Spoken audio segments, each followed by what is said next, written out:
এই মাইকের আওয়াজ যতদূর অব্দি যাচ্ছে, যাদের কান অব্দি পৌঁছে যাচ্ছে, প্রত্যেককে সংগ্রামী অভিনন্দন জানিয়ে এবং অতি অবশ্যই আমার বলার শুরুতে 1959 সালের 31শে অগাস্ট খাবারের দাবিতে রাস্তায় নেমে যে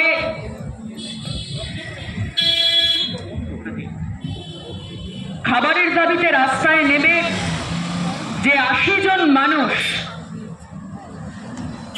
শহীদের মৃত্যু বরণ করেছিলেন, তাদের প্রত্যেককে লাল সালাম জানিয়ে আমি আমার কথা শুরু করছি। আজকে যখন 31শে অগাস্টের কথা সারা দিন ধরে আমরা সারা পশ্চিমবঙ্গ জুড়ে বিভিন্ন জায়গায় আমরা মনে করাচ্ছি, আমরা বলতে চাইছি বারবার করে, 31শে অগাস্ট কেমন ছিল 1959 সালের। 1959 সালের 31শে অগাস্ট মানে তার প্রেক্ষাপট 43 সাল। 1943-এর মন্বন্তর দেখেছে ভারত।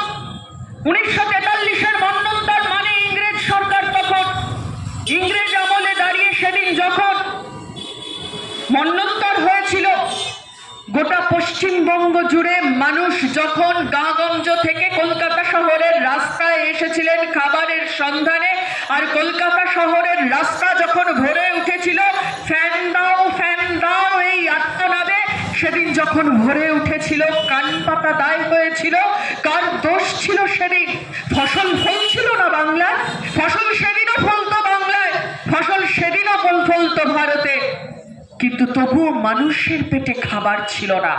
খাবার ছিল না তার কারণ ইংরেজ সরকার সেদিনও দাঁড়িয়ে ইংরেজ সরকার আসলে একদল মানুষকে বেশি খাবার দিয়েছিলেন, আরেক দলের কাছ থেকে, আরেক দলের মুখ থেকে অন্ন কেড়ে নিয়ে।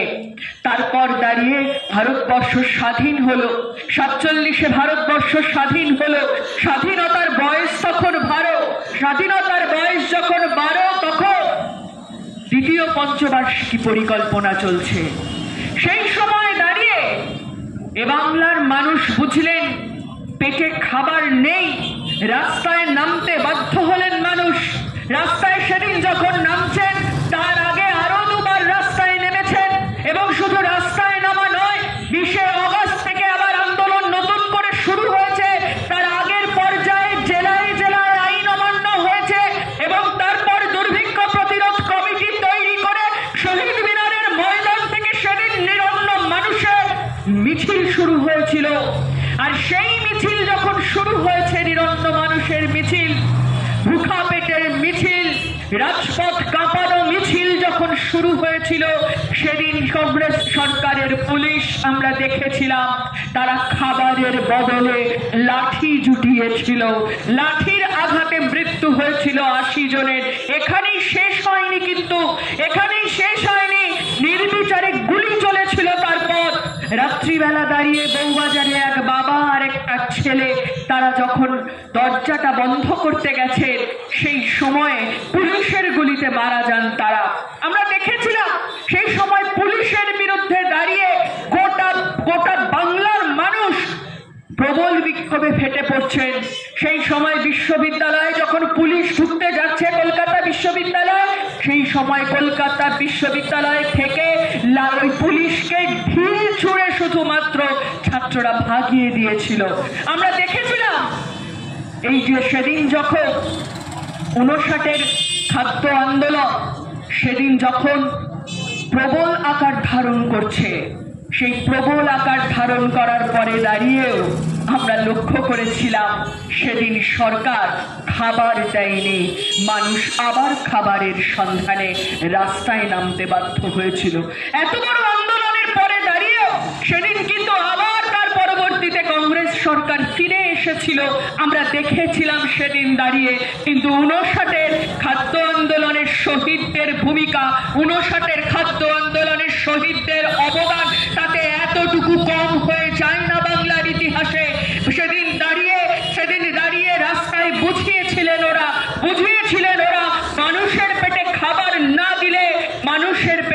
খাবার না দিলে মানুষ রাস্তায় জ্বলে ওঠে, মানুষ রাস্তায় গর্জে ওঠে এবং 80 জন মানুষকে একদিনে পিটিয়ে নির্মমভাবে হত্যা করার পরেও সে বিক্ষোভ থামে না। তারপরেও কি বাংলায় খাবারের অভাব পূরণ হয়েছিল? যদি সত্যি পূরণ হতো তাহলে 66-র খাদ্য আন্দোলন হতো না সেদিন দাঁড়িয়ে। 66-র খাদ্য আন্দোলন আমাদের মনে আছে, সেদিনও দাঁড়িয়ে 66-র খাদ্য আন্দোলন হচ্ছে। সেদিন দাঁড়িয়ে 66-র খাদ্য আন্দোলনের পরে তার আগে ভাগ হয়ে গেছে ভারতের কমিউনিস্ট পার্টি। ভারতের কমিউনিস্ট পার্টি ভাগ হয়ে যাওয়ার পরে দাঁড়িয়েও 66-র খাদ্য আন্দোলনে বামপন্থীরা একত্রে দাঁড়িয়ে সেদিন লড়াইয়ের নেতৃত্ব দিয়েছিলেন। লড়াইয়ের নেতৃত্ব দেওয়া ওখানেই শুধুমাত্র শেষ হয়ে গেছিল তা নয়, সেদিন দাঁড়িয়ে কংগ্রেস ভেঙেছিল সেদিন দাঁড়িয়ে আমরা দেখেছিলাম বাংলা কংগ্রেসের জন্ম হচ্ছে।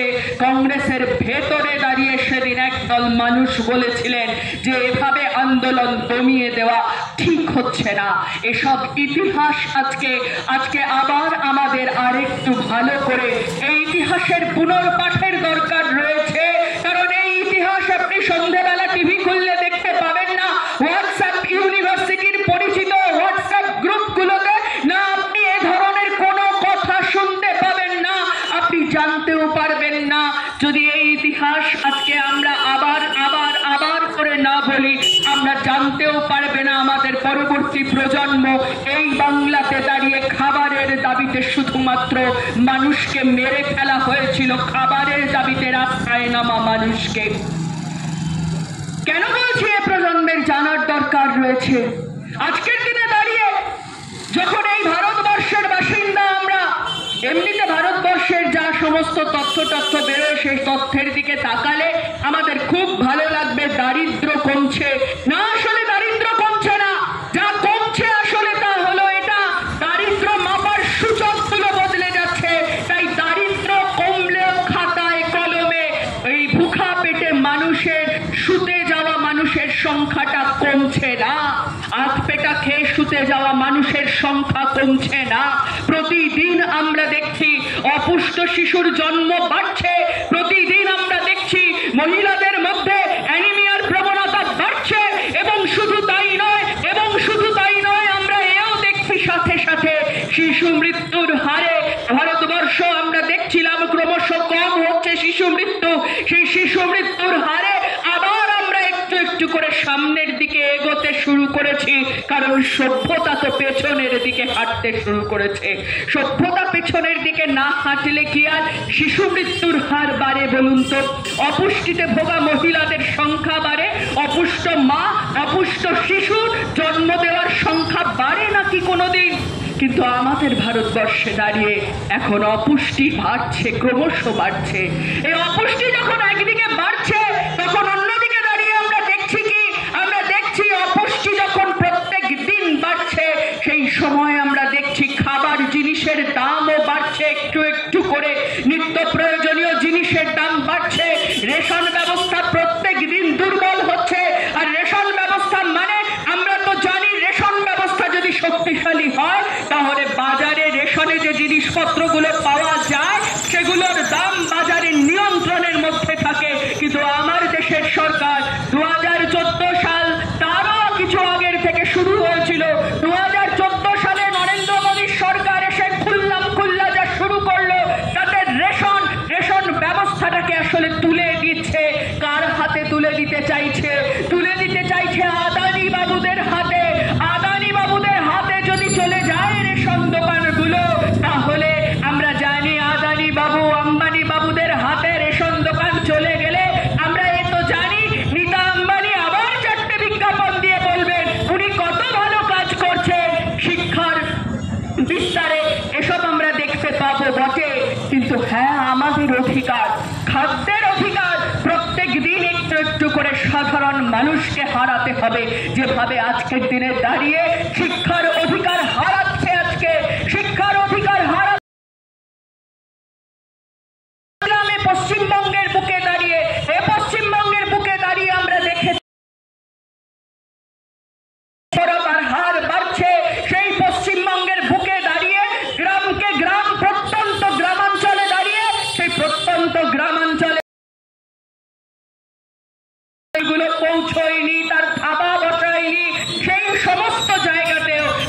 সমস্ত জায়গাতেও সরকার বন্ধ করে প্রাইমারি স্কুল। এই পশ্চিমবঙ্গের বুকে দাঁড়িয়ে 8,500-এর উপর স্কুল বন্ধ হয়ে গিয়েছে। আগেও কিন্তু না, পশ্চিমবঙ্গে দাঁড়িয়ে স্কুল বন্ধের কোনো ইতিহাস ছিল না। আমরা জানতাম সেদিন ছত্তিশগড়ে স্কুল বন্ধ হচ্ছে, কিন্তু না, আমার পশ্চিম স্কুল বন্ধের ইতিহাস ছিল না। গোটা শিক্ষা ব্যবস্থাটাকে একটা প্রহসনে দিয়েছে আমার রাজ্যের সরকার। আজকে তাকিয়ে দেখুন তো স্কুলগুলোর দিকে, শিক্ষক শিক্ষিকার নিয়োগ কিভাবে। আচ্ছা বলুন তো, আপনি 2016-র নিয়োগ হতে পারেন, আপনি 2014-13-র নিয়োগ হতে পারেন, আপনি 2011 সালের দিনে দাঁড়িয়ে বুকে হাত দিয়ে বলুন তো, শিক্ষকের সম্মান যেখানে ছিল সেখানে আছে না ভুলুণ্ঠিত হয়েছে? শিক্ষকরা হলেন আমাদের জাতির মেরুদণ্ড গড়ার কারিগর, আমাদের ভবিষ্যতের স্বপ্ন দেখাতে সাহায্য করার কারিগর। দেশের ভবিষ্যৎ গড়বেন, ফুল হয়ে ফুটবে তাদের হাত ধরে। তাদের নাকি নিয়োগ হলো, তাদের নাকি নিয়োগ হলো ঘুষ দিয়ে দাঁড় করালো আমাদেরকে। শুধু ওই 26,000 পরীক্ষার্থী, শুধু ওই 22 লক্ষ মানুষ, শুধু ওই 22 লক্ষ মানুষ যারা দিনের পর দিন রাতের পর রাত এই দুর্নীতির তদন্তের দাবিতে এবং যোগ্যতার ভিত্তিতে, স্বচ্ছতার সঙ্গে মেধার ভিত্তিতে শিক্ষক নিয়োগের দাবিতে, শুধুমাত্র তাদের ওপর দিয়ে গেল নাকি ঝড়? শুধু তাদের পরিবারের ওপর দিয়ে ঝড় যাচ্ছে নাকি? এই যারা টেন্টেড ক্যান্ডিডেট নন, যারা সত্যি 2016 সালে নিজেদের যোগ্যতায় চাকরি পেয়েছিলেন, প্রতিটা পরিবার আজকে কার্যত অন্ধকারে রয়েছে। প্রতিটা পরিবার আসলে কোনো ঘরে আসলে আর এই কারেন্ট জ্বললে পরেও মুখগুলোতে আর আলো জ্বলছে না। এ কথা আমরা প্রত্যেকে জানি। কাদের জন্য হলো বলুন তো এরকম? কাদের জন্য হলো বলুন তো? এখন আপনি যদি কোনো তৃণমূল কংগ্রেসকে জিজ্ঞাসা করেন, তৃণমূল কংগ্রেস বলবেন বিকাশ রঞ্জন ভট্টাচার্য দায়ী। আর আমরা বলছি, আরে বাবা আসো ভাই তৃণমূল, তোমায় একটা সোজা কথা জিজ্ঞাসা করি, কে বলেছিল বলো তো? কে বলেছিল তোমাদের নেতাদের ঘুষ খেতে? কে বলেছিল অর্পিতার খাটের নিচে কোটি কোটি টাকা লুকিয়ে রাখতে? কে বলেছিল মাথার দিব্যি দিয়েছিল নাকি ঘুষ নিয়ে চাকরি দিতে, সাদা মারে চাকরি দিতে? আজ এসেছো আমাদের দোষারোপ করতে। দুর্নীতির বিরুদ্ধে লাল ঝান্ডার লড়াই চিরকাল ছিল, চিরকাল থাকবে, চিরকাল থাকবে। দুর্নীতির বিরুদ্ধে আমাদের লড়াই থেকে এক পাও আমাদেরকে লড়ানো যাবে না। সাথে কখনো বেশি মানুষ থাকতে পারে, সাথে কখনো কম মানুষ থাকতে পারে, কখনো কখনো মিছিল উপচে পড়তে পারে, কখনো মিছিল দেখে রাস্তায় বিরোধীরা আমাদের দেখে হাসাহাসি করতে পারে, কিন্তু দুর্নীতির বিরুদ্ধে আমাদের লড়াই চিরদিন জারি থাকবে। আজকের দিনে দাঁড়িয়ে এই যে 26,000 শিক্ষক শিক্ষিকা, বলুন তো পাড়ার লোকেরা কি দৃষ্টিভঙ্গিতে দেখছে, কি দৃষ্টিতে তাদের দিকে তাকাচ্ছে? প্রত্যেকবারই মনে হচ্ছে না বেরোলে পরে, গতকাল সন্ধ্যে পর্যন্ত মনে হয়নি আমার নাম যদি 1800 ওই 4 জনের লিস্টে থাকতো, আমি তাহলে কিভাবে রাস্তায় বেরোবো? টেন্টেড লিস্টে যদি আমার নামটা থাকে, আমি কিভাবে বেরোবো রাস্তায়? অবশ্য দেখুন, চোর যারা সত্যিকারের, যারা ঘুষ টুস দিয়ে চাকরি পেয়েছে, তাদের কোনো অবশ্য কিছু যায় আসে না, কিন্তু যারা সত্যি সততার সাথে দাঁড়িয়ে চাকরি পেয়েছে, তাদের আজকের দিনে দাঁড়িয়ে সম্মানহানি হচ্ছে। এই সমাজে দাঁড়িয়ে শিক্ষকদের সম্মানহানি, এই তৃণমূল কংগ্রেসের অবদান আসলে মনে পড়ে। রায়গঞ্জ ইউনিভার্সিটি কলেজ প্রধান শিক্ষক অধ্যক্ষকে, কলেজের অধ্যক্ষকে গাছের সাথে দড়ি দিয়ে বেঁধে তৃণমূল পিটিয়েছিল। সেদিন দাঁড়িয়ে আমরা শুনেছিলাম ছোট ছোট ছেলেরা ভুল করে ফেলেছে। শিক্ষকের সম্মান সেদিন ভুলুণ্ঠিত হয়েছিল, সেদিন ভুলুণ্ঠিত হয়েছিল যেদিন আরাবুল ইসলাম জগ ছুড়ে মেরেছিলেন। আমরা ভেবেছিলাম এগুলো বিচ্ছিন্ন ঘটনা, আসলে সূত্রপাতটা সেখান থেকে। শিক্ষকদের সম্মান নেই কোথাও, এটা ওরা প্রতিষ্ঠা করতে চেয়েছিল। তৃণমূল কংগ্রেসের সবচেয়ে বড় অবদান কি জানেন? যদি বলেন সবচেয়ে বেশি ক্ষতি আমাদের এই সমাজে কি করেছে, এই সমাজের সবচেয়ে বেশি ক্ষতি করেছে তৃণমূল ওরা চাকরি চুরি করে ক্ষতি করেছে না, তার থেকেও বড় ক্ষতি করেছে। বড় ক্ষতি করেছে বিজেপিকে ডেকে এনে, বিজেপির থেকেও বিজেপিকে ডেকে আনার থেকেও বড় ক্ষতি করেছে ধরুন ওই জামাত ইসলামকে ডেকে আনছে। এসব ক্ষতি আসলে কোনো ক্ষতি না। সব থেকে বড় ক্ষতি যেটা করেছে, সব থেকে বড় ক্ষতি যেটা করেছে বাঙালি, সেটা হলো দুর্নীতি একটা বৈধতা তৈরি করেছে। এখন এটা হিসেবের মধ্যে এসেছে। কলেজে ভর্তি হতে গেলে টাকা দিতে হবে, অবশ্য কলেজে ভর্তিই তো হয় না। এ রাজ্যে দাঁড়িয়ে 3 লক্ষ অ্যাপ্লিকেশন এবার জমা পড়েছে। গত বছরের থেকে 2,32,000 কম কলেজে ভর্তির জন্য আবেদন করেছেন। কলেজে ভর্তি হলেও চাকরি নেই, আর কলেজে ভর্তি হতে দেরি হচ্ছে। প্রাইভেট ইউনিভার্সিটির দরজা খুলে দিয়েছেন। আসলে প্রাইভেট ইউনিভার্সিটিগুলোতে তো ভর্তি আটকায়নি, প্রাইভেট ইউনিভার্সিটিতে তো ভর্তি আটকায়নি, তাহলে প্রাইভেট ইউনিভার্সিটিতে ভর্তি আটকালো না। আমাদের গোটা রাজ্যে দাঁড়িয়ে সরকারি শিক্ষা ব্যবস্থাটা মুখ থুবড়ে পড়েছে। শুধু শিক্ষক শিক্ষিকারা নয়, ছাত্র ছাত্রীরা প্রতিদিন ক্ষতিগ্রস্ত হচ্ছে, প্রতিদিন ক্ষতিগ্রস্ত হচ্ছে। আমার আপনার বাড়ির ছেলে মেয়েরা, আমাদের ভবিষ্যৎ প্রতিদিন ক্ষতিগ্রস্ত হচ্ছে। আজকের দিনে দাঁড়িয়ে আমরা যখন 31শে অগস্ট খাদ্য আন্দোলনের শহীদদের স্মরণ করছি, আমার আগে বক্তা বলার সময় বলছিলেন যে আরেকটা শহীদ দিবসের কথা। দেখুন, ওদের শহীদ দিবস ওদের মতো, যার যার রুচি তার তার কাছে। আমাদের কাছে শহীদ দিবস মানে শুধুমাত্র শহীদের প্রতি শ্রদ্ধা জানিয়ে সারাদিন ধরে নাচ গান করার নয়, শহীদের প্রতি শ্রদ্ধা জানিয়ে আবারও আজকের সমস্যাগুলোকে নিয়ে রাস্তায় নামা। আজকে যখন আমরা এখানে এসে দাঁড়িয়েছি, তখন আমাদের গোটা দেশ জুড়ে একটা সরকার চলছে বটে। এই সরকার ডিজিটালাইজেশন করছে নাকি? এই সরকার ডিজিটালাইজেশনের নামে আসলে আমাদের কাছ থেকে প্রতিদিন খাদ্যের অধিকার, শিক্ষার অধিকার কেড়ে নিতে চাইছে, স্বাস্থ্যের অধিকার কেড়ে নিতে চাইছে। কেন বলছি এ কথা? এই যে মিড ডে মিল পাওয়া যায়, মিড ডে মিল দেওয়া হয়, এই যে অঙ্গনওয়াড়ি স্কুলগুলো, এই অঙ্গনওয়াড়ি স্কুলগুলোতে বাচ্চাদের খাবার দেওয়া হয়, এখন থেকে বলছে যে বাবা মায়ের আধার কার্ডের সাথে প্রতিদিন বাবা মাকে এসে প্রমাণ দিতে হবে, আধার কার্ডের সাথে তার ছবি টবি মিলবে, তবে গিয়ে টিপছাপ মিলবে, তবে গিয়ে বাচ্চাটা খাবার পাবে।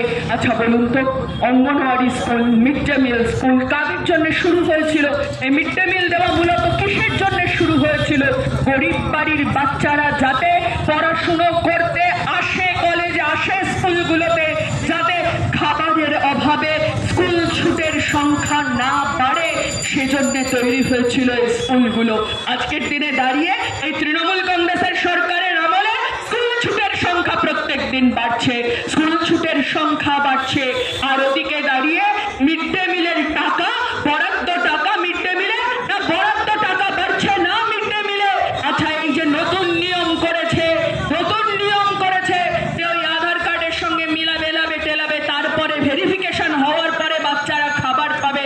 আচ্ছা বলুন তো, সকাল থেকে রাত্রি পর্যন্ত যে বাবা মা প্রত্যেক দিন মাথার ঘাম পায়ে ফেলে রোজগার করার জন্য বেরিয়ে যান, সকালবেলা ফেরে বেরোন আর রাত্রিবেলা ফেরে, সেই বাবা মারা যারা পরিযায়ী শ্রমিক, আসলে যারা এই রাজ্যের বুকে থাকার সুযোগ পান না, যারা নিজের জেলায় থাকার সুযোগ পান না, অন্য জেলায় যাদেরকে কাজ করতে যেতে হয়, তারা কি করে মেলাবেন? এ তো আমরা সবাই জানি, পরিযায়ী শ্রমিকদের ফোন নাম্বার প্রতিদিন বদল হয়ে যায়। শুধু পরিযায়ী শ্রমিক নয়, গরিব মানুষের মধ্যে সাধারণভাবে এই প্রবণতা আছে নাম্বার বদলে ফেলা। একটা নতুন সিম যখন নেওয়া হয়, সেই সিমে কিছু সুযোগ সুবিধা থাকে, তারপর সুযোগ সুবিধা শেষ হয়, বেসরকারি সিম তার, তখন দাঁড়িয়ে সেই কোম্পানি ভাবে এই কাস্টমারকে তো আমি পেয়ে গিয়েছি, তাহলে দাঁড়িয়ে এই কাস্টমারকে যখন আমি পেয়ে গেলাম, তাহলে আমার আর এই সুযোগ সুবিধাগুলো দেওয়ার দরকার নেই। সে তখন দাঁড়িয়ে ওই সিমটা ফেলে দিয়ে যেখানে আরেকটু বেটার অফার পাচ্ছে সেই সিম তোলে।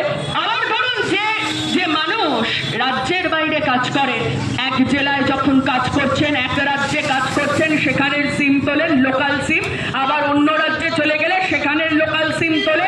কোথায় পাবেন নাম্বার? যে নাম্বার দিয়ে আজকে থেকে 10 বছর আগে আধার কার্ড তৈরি হয়েছিল, সেই আধার কার্ডের নাম্বার, সেই নাম্বারের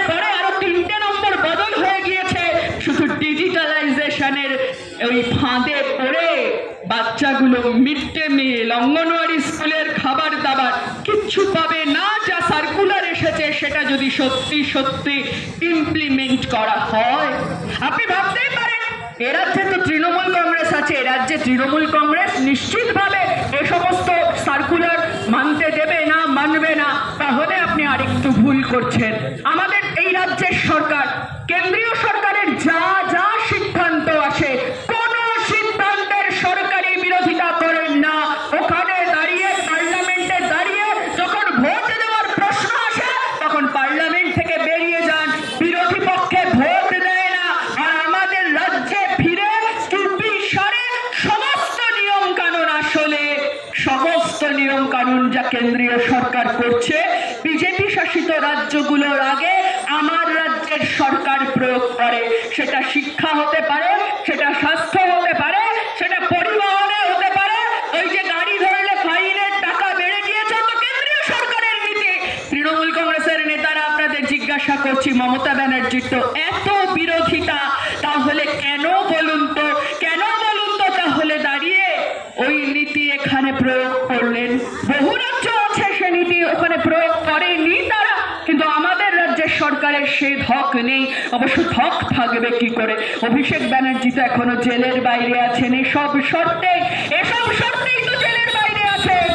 জেলের বাইরে যদি ভাইপোকে রাখতে হয়, পিসির গায়ে যদি হাত না পড়তে হয়, তাহলে পরে হেমন্ত সোরেনের মতন যদি অবস্থায় না পৌঁছতে হয়, তাহলে তো অতি অবশ্যই ওই কেন্দ্রের সরকার যা যা নীতি প্রয়োগ করবে সমস্ত নীতি মেনে নিতে হবে আমার রাজ্যের সরকারকে। আমার রাজ্যের সরকার তাই করছে। এখন কি খাবার থেকে শুরু করে ওদিকে দাঁড়িয়ে এখানে আমাদের রাজ্যের কি অবস্থা, রেশন ব্যবস্থা নিয়ে ওই তো ওখানে দুর্নীতি, ওই তো ওখানে শুরু হয়েছে যা নীতি নিচ্ছে, রেশন ব্যবস্থাকে শুকিয়ে মারছে। আর আমাদের রাজ্যে দাঁড়িয়ে রেশন দোকানগুলোকে নিয়ে কোটি কোটি টাকার দুর্নীতি। খাদ্যমন্ত্রী জেলে গিয়েছে, শিক্ষামন্ত্রী জেলে, খাদ্যমন্ত্রী জেলে, স্বাস্থ্য উঠেছে লাটে। আর আজকের দিনে দাঁড়িয়ে তারপর বলছেন বাংলায় নাকি উন্নয়ন হচ্ছে। কিসের উন্নয়ন? চুরির উন্নয়ন আর চোরের উন্নয়ন হচ্ছে, এছাড়া আর দাঙ্গাবাজের উন্নয়ন হচ্ছে। আমরা যারা সাধারণ মানুষ, আমাদের কোনো উন্নতি হচ্ছে না, আমাদের কোনো উন্নয়ন হচ্ছে না। আমি কেন বলছি এ কথা আপনাদের সামনে? আমাদের উন্নয়ন হচ্ছে না, প্রতিটা ক্ষেত্রে দাঁড়িয়ে আমরা পেছাচ্ছি। ধান উৎপাদনে ভারতবর্ষের মধ্যে 1 নম্বরে ছিলাম আমরা, ধান উৎপাদনে প্রতিদিন পেছাচ্ছি, তৈলবীজ উৎপাদনে প্রতিদিন পেছাচ্ছি।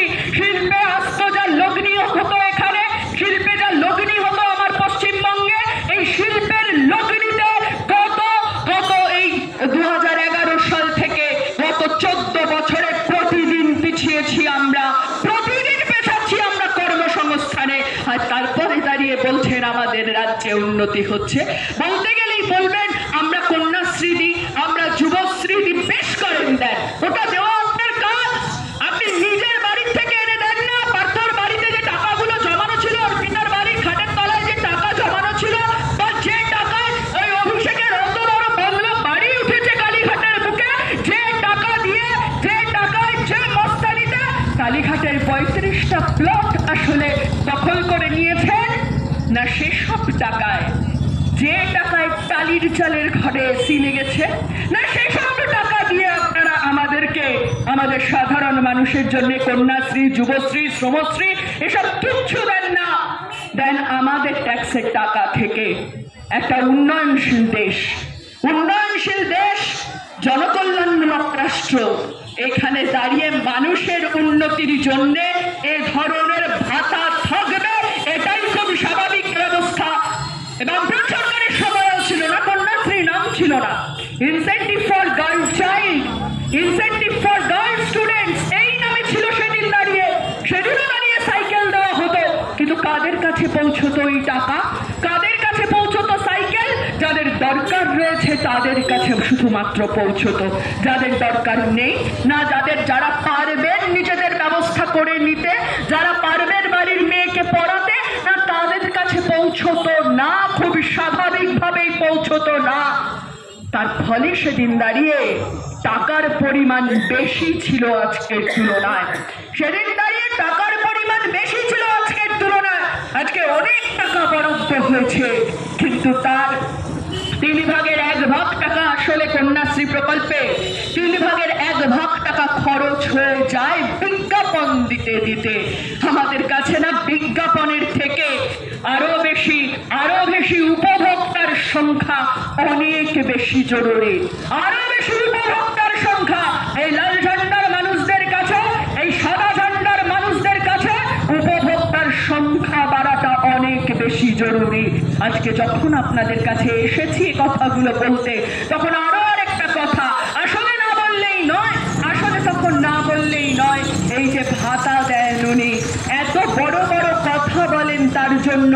আচ্ছা বলুন তো, এসব তো না হয় বুঝলাম, এতে ঠিকই তো মানুষের হাতে পয়সা আসলে পরে বাজারে একটু বেশি পয়সা রোল হয়, ব্যবসা বাণিজ্যের উন্নতি হয়।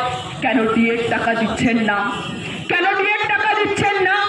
দিয়ে দিলে পরে সরকারি কর্মচারীদের মাইনে বাড়লে পরে আসলে এই পাড়ার দোকানগুলো উপকৃত হয় ব্যাংকিং ব্যবস্থা। ব্যাংকে বেশি টাকা রাখতে পারে মানুষ। অবশ্য ব্যাংকে বেশি টাকা রাখলে আবার মাঝে মাঝে ভয় করে, এখন মেহুল চোকসি আর নীরব মোদিরা নিয়ে পালিয়ে যায়। এই মেহুল চোকসি আর নীরব মোদিদের হাত থেকে ব্যাংককে বাঁচাতে শুধু ব্যাংক কর্মচারীদের লড়াই নয়, আমাদের প্রত্যেক দিন সাধারণ গ্রাহকদের রাস্তায় লড়াইটাও ভীষণ জরুরি আজকের দিনে। আজকে যখন আমরা দাঁড়িয়েছি এখানে ডিএর কথা বলছি, সরকারি কর্মচারীদের ডিএ দেবেন না বলে ঠিক করেছেন, ক্লাবের পুজোগুলোকে বাড়ালেন, টাকা দিলেন, কিসের ভিত্তিতে টাকা বাড়াচ্ছেন? হাইকোর্ট নানান রকমের কথা বলেছে, ইউটিলাইজেশন সার্টিফিকেটের কথা বলেছে। দেখুন, সরকার থেকে টাকা এলে, সে কেন্দ্রের সরকার হোক, রাজ্যের সরকার হোক বা জেলা পরিষদের টাকা হোক, সেই টাকা যদি আসে, সেই টাকা খরচ হলে তার ইউটিলাইজেশন সার্টিফিকেট দিতে হয়। এটাই নিয়ম। আসলে কোনো নতুন কথা হাইকোর্ট শিখিয়ে দেয়নি, ইউটিলাইজেশন সার্টিফিকেট তো এক রকমের। আচ্ছা বলুন তো, দাঁড়িয়ে সেদিন দেখছিলাম একটা ভিডিও, তৃণমূল কংগ্রেসের ছাত্রদের মিছিলে এক কাকু এসেছিলেন, তিনি বলছিলেন এই কথা। সে কাকু বলছেন যে আচ্ছা বলুন তো, যদি স্কুলগুলো আরেকটু ভালো হয়, কলেজগুলোতে ক্লাসরুম ভালো হয়, একটু শিক্ষা ব্যবস্থাটা ভালো হয়, সেটা বেশি ভালো হবে, নাকি পুজোর জন্য এই ক্লাবগুলোকে চাঁদা দেওয়া বেশি ভালো হবে? তিনি তার সেই স্বাভাবিক বুদ্ধি দিয়ে বলেছেন, নানা স্কুল কলেজে টাকা দিলে বেশি ভালো হবে। আসলে প্রশ্নটা এখানে, ইমাম ভাতা প্রশ্নটা এখানে, জগন্নাথ মন্দির প্রশ্নটা এখানে, ক্লাবগুলোকে দুর্গা পুজো দেওয়া প্রশ্নটা আসলে এখানে দাঁড়িয়ে যে আমাদের দেশের সরকার, আমাদের রাজ্যের সরকার এই সংবিধানকে মেনে যারা শপথ গ্রহণ করেছে, তারা কোনো ধর্মীয় স্থানের প্রতি, তারা নির্দিষ্ট কোনো ধর্মের প্রতি তারা বায়াসড হতে পারে না, তারা পক্ষপাত দুষ্ট হতে পারে না। ধর্মনিরপেক্ষতার মানে আসলে এই রাষ্ট্রকে, দেশের সরকারগুলোকে তাদেরকে ধর্ম নিরপেক্ষ হতে হবে। কোন সর্বধর্ম সমন্বয়ের নাম ধর্মনিরপেক্ষতা নয়। জগন্নাথ মন্দির যদি মমতা ব্যানার্জি তৈরি নাও করতেন, মানুষের যদি জগন্নাথ দেবকে পুজো করার ইচ্ছে হতো, তাহলে জগন্নাথ মন্দির এমনিই তৈরি হয়ে যেত। তার জন্যে কোন রকম সরকারকে চাঁদা তুলে দিতে হতো না।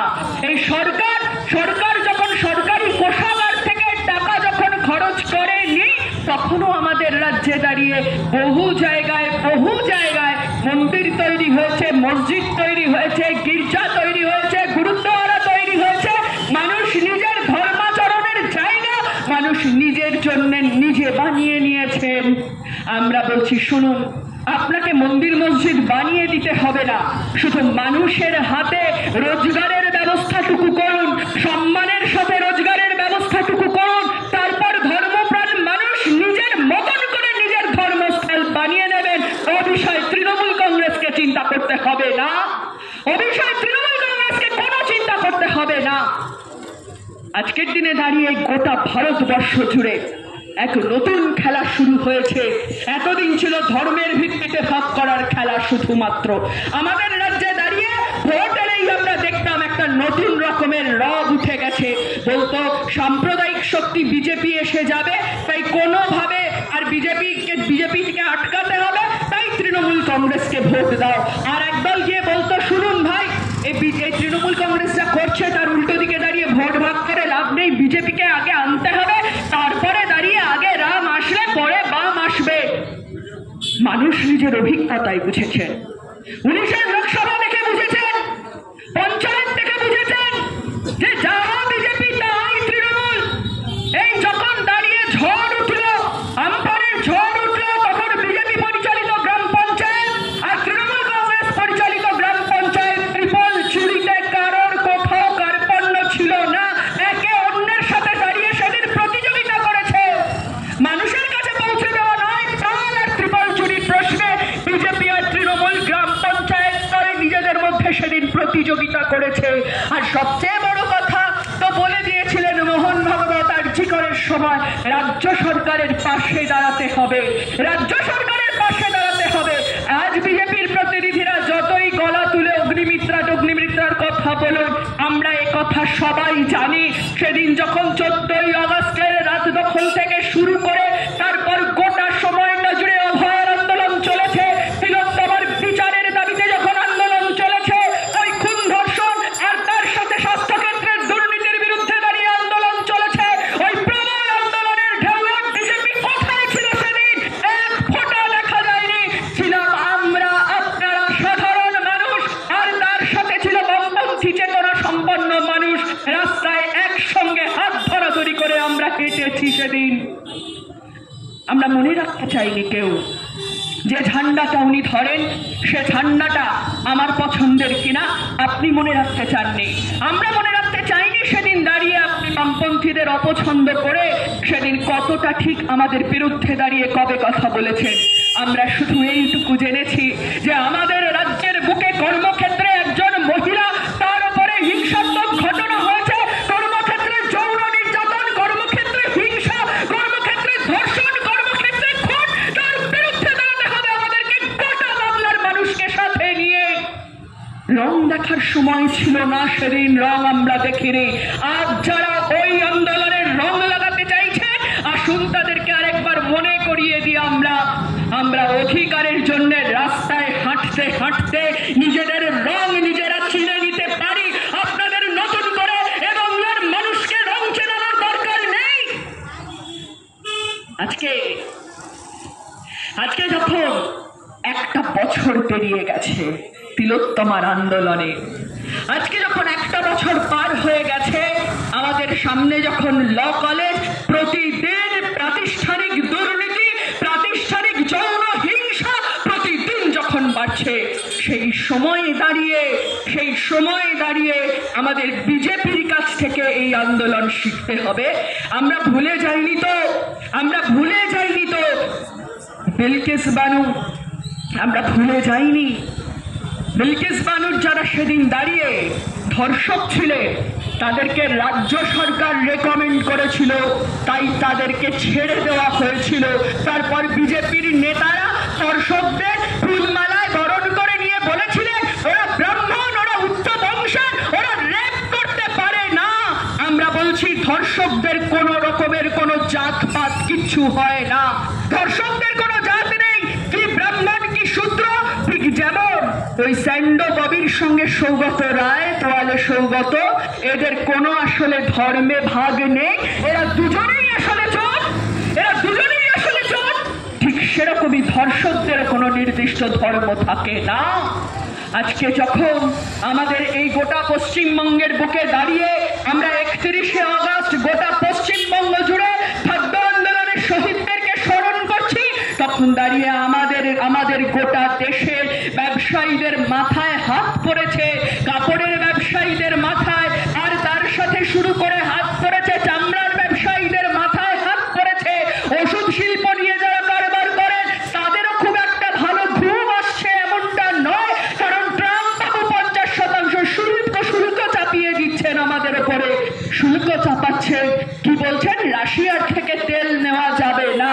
আরে নমস্তে ট্রাম্পের কি হলো? বিজেপিকে উত্তর দিতে হবে তো। নমস্তে ট্রাম্প করে কোটি কোটি টাকা খরচ করেছে ট্রাম্পের পেছনে, ট্রাম্প যাতে বস্তি দেখতে না পায় দিল্লির রাস্তায়, তাই বড় বড় দেওয়াল তুলেছেন। মানুষকে হটিয়ে দিয়েছেন রাস্তার ধার থেকে, সে মানুষেরা কোথায় গেল খোঁজ নেওয়ার প্রয়োজন মনে করেননি। আর আজকে দাঁড়িয়ে রামবাবু গুঁতো দিয়েছেন, মোদি এখন ত্রাহি ত্রাহি রব ছেড়ে শি জিনপিং এর সঙ্গে দেখা করতে চীন পৌঁছে গেছে। ওহে চাট্টিগণ, এইবার শুনুন, চীনের দালাল বলার আগে বামপন্থীদের নরেন্দ্র মোদীর দিকে একবার তাকিয়ে দেখবেন। বিপদে পড়ে শরণাপন্ন হতে হয়েছে চীনে। খুব আনন্দের কথাই বিপদে পড়াটা, খুব আনন্দের আমাদের জন্য না, একেবারে আনন্দের নয়। বরঞ্চ সেদিন দাঁড়িয়ে যদি এই কথা বলতে পারতো চীনের মতন করে, কে হে তুমি ট্রাম্প, আমি পাকিস্তানের সঙ্গে আমার সম্পর্ক কেমন হবে, আমরা যুদ্ধ করব না, যুদ্ধ বন্ধ করব, আমরা অন্য দেশের জঙ্গি ঘাঁটি আমার পরিমিত আক্রমণের মধ্যে দিয়ে আমি উড়িয়ে দেব, এই দেশের সমস্ত রাজনৈতিক দল আমার সঙ্গে আছে, এদেশের মানুষ আমার সাথে আছে, তুমি কে ট্রাম্প আমাকে এটা বলার? আমি পাকিস্তানের সাথে যুদ্ধ করব কি করব না, আমি পাকিস্তানের জঙ্গি ঘাঁটি ওড়াবো কি ওড়াবো না? সেদিন যদি দাঁড়িয়ে শির দ্বারা শক্ত করে এ কথা বলতে পারতো আমার দেশের প্রধানমন্ত্রী, সেদিন যদি দাঁড়িয়ে বলতে পারতো, তাহলে আজকের দিনে দাঁড়িয়ে ওদের এই দুঃসাহস হতো না, বলতে পারতো না। ভারতবর্ষের অর্থনীতিকে ব্যঙ্গ করতে পারতো না, ভারতবর্ষের মানুষের সম্মানকে ও ভারতবর্ষের মানুষের সম্মানের প্রতি ব্যঙ্গ করতে পারতো না। আমার দেশের শাসক, দুঃখের হলেও সত্যি আমার দেশের শাসক আমাদের জন্য দিন নামিয়ে এনেছে। ছিল তো আমাদের দেশ, এই দুটো শিবির ছিল সেদিন, একটা সমাজতান্ত্রিক শিবির আর একটা ছিল আমেরিকার শিবির, সাম্রাজ্যবাদী শিবির। দুটো শিবির থেকে আমরা একটা দূরত্ব, সেই দূরত্বটা আমরা মেনটেন করতাম সেদিন দাঁড়িয়ে। নন অ্যালাইনমেন্ট মুভমেন্ট, জোট নিরপেক্ষতার নীতি, রাজনীতি, সে রাজনীতির চ্যাম্পিয়ন ছিলাম আমরা, সেই রাজনীতির নেতা ছিল আমার ভারতবর্ষ, আর সেই রাজনীতির নেতা ভারতবর্ষ জোট নিরপেক্ষতার যাবতীয় ধর্মকে বিসর্জন দিয়ে, যাবতীয় নীতিকে বিসর্জন দিয়ে ট্রাম্পের পায়ে গিয়ে পড়েছিলেন। লাঠি খেতে হয়েছে। রাশিয়া থেকে আমরা তেল নেব কি না নেব, ট্রাম্প ঠিক করে দেবে না, রাশিয়া থেকে আমরা তেল নেব কি না নেব। আমার ভারতবর্ষে এমন একজন প্রধানমন্ত্রী চাই, আমার ভারতবর্ষের এমন একজন নেতা চাই যে সিঁড়ি দ্বারা শক্ত রেখে এ কথাটা বলতে পারবে যে আমি আমার দেশের সার্বভৌমত্ব কারোর কাছে বিকিয়ে দেব না। যে নেতা বলতে পারবে প্রতিবেশী দেশে দাঁড়িয়ে যদি সংখ্যালঘু মানুষের উপরে আক্রমণ হয়, তাহলে আমার দলের নেতারা শুধুমাত্র এখানে ওখানে লাফিয়ে বেড়াবে না, শুধু আমার দলের নেতারা লাফিয়ে বেড়াবে না, আমি সরকারিভাবে প্রতিবেশী দেশের উপরে চাপ তৈরি করব। কারণ আমরা জানি সংখ্যালঘুদের উপরে নির্যাতন, বাংলাদেশে যারা আজ সংখ্যালঘু, এ দেশে দাঁড়িয়ে তারাই আজ সংখ্যাগুরু, এই সংখ্যালঘুর উপরে আক্রমণ যদি ছড়িয়ে পড়ে, তাহলে এ দেশও দাঁড়িয়ে সংক্রমিত হবে, আমার দেশের ধর্ম নিরপেক্ষতা ক্ষুণ্ণ হবে। একথা বলার মতন লোক চাই। প্যালেস্টাইনের ওপর প্রতিদিন হামলা করছো, কোথায় হামলা করছো? কোথায়? কোনো জঙ্গি ঘাঁটিতে হামলা করছো প্যালেস্টাইনের? না, সেরকমটা নয়। প্রতিদিন আমাদের সামনে খবর আসছে গাজায় একটার পর একটা হাসপাতালের উপরে আক্রমণ হচ্ছে। ইসরায়েল এই আক্রমণগুলো যখন করছে, পেছনে কে রয়েছে আমাদের জানতে এতটুকু বাকি নেই। আমাদের কথা খুব যুদ্ধ নিয়ে পরিষ্কার, আমরা যুদ্ধ চাই না। দেওয়ালে পিঠ ঠেকলে পরে, দেওয়াল জুড়ে যেমন লিখতে হয় তেমনি দেওয়ালে পিঠ ঠেকলে পরে, তখন দাঁড়িয়ে আমার দেশের সাধারণ মানুষকে বাঁচাতে যেটুকু প্রয়োজন আছে সেটুকু যেমন করতে হবে, ঠিক তেমনি দাঁড়িয়ে যখন ইসরায়েলে প্যালেস্টাইনের ওপরে আক্রমণ নামিয়ে আনে ইসরায়েল, সেদিন দাঁড়িয়ে আমাদের খুব পরিষ্কার কথা, আমরা যুদ্ধের বিরুদ্ধে। প্রশ্ন